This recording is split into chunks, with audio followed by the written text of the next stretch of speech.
So, assalamualaikum guys, we will talk about how acetylcholine is being made and released.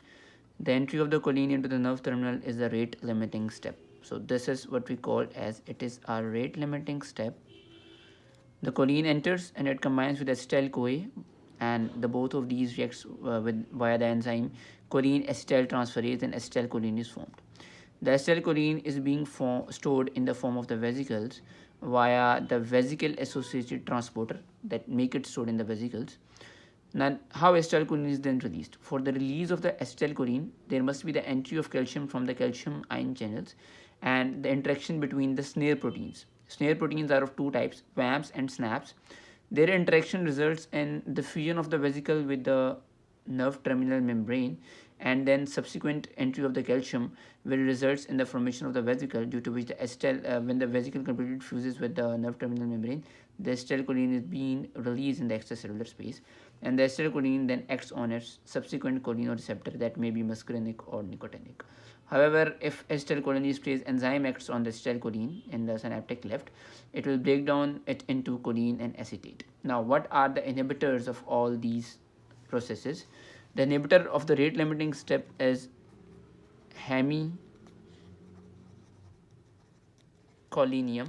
and the inhibitor of this VAT or this vesicle associated transporter to store it in the form of the vesicle is vasamicol, and the inhibitor of the release of the acetylcholine is botulinum toxin, and the inhibitor of the acetylcholine esterase enzyme are the acetylcholinesterase inhibitors, important one, neostigmine, physostigmine, etc.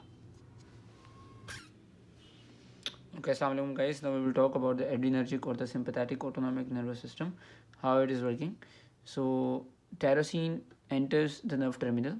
Tyrosine, in the presence of the tyrosine hydroxylase, is converted into the DOPA. We also call as the dihydroxyphenylalanine. The DOPA is converted into the dopamine, and dopamine enters the vesicle and is hydroxylated to the norepinephrine.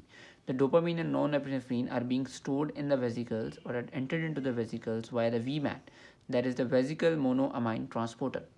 Norepinephrine then is then released in the extracellular space, that is the synaptic cleft, via the same calcium dependent mechanisms of the snare proteins interaction.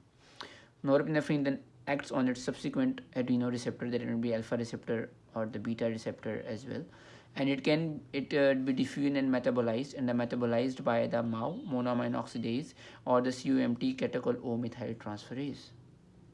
Norepinephrine is then being reuptaked in the nerve terminal and stored in the vesicles via the norepinephrine transporter or the dopamine transporter as well. Okay, now what are the inhibitors, or what are the drugs that inhibit the main steps in this synthesis?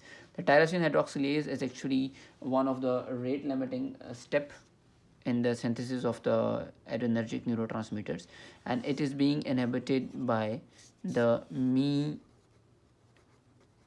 tyrosine. The VMAT that helps in the storage of the norepinephrine and dopamine is being inhibited by the reserpine.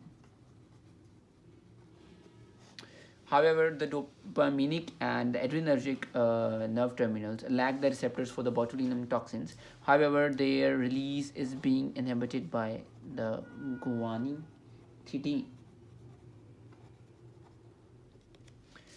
The diffusion and metabolism of the norepinephrine or the dopamine may be inhibited by the MAO inhibitors or COMT inhibitors to enhance their action. The MAO inhibitors are, for example, the trenyl, kypromine, and a COMT inhibitor like tolcapone.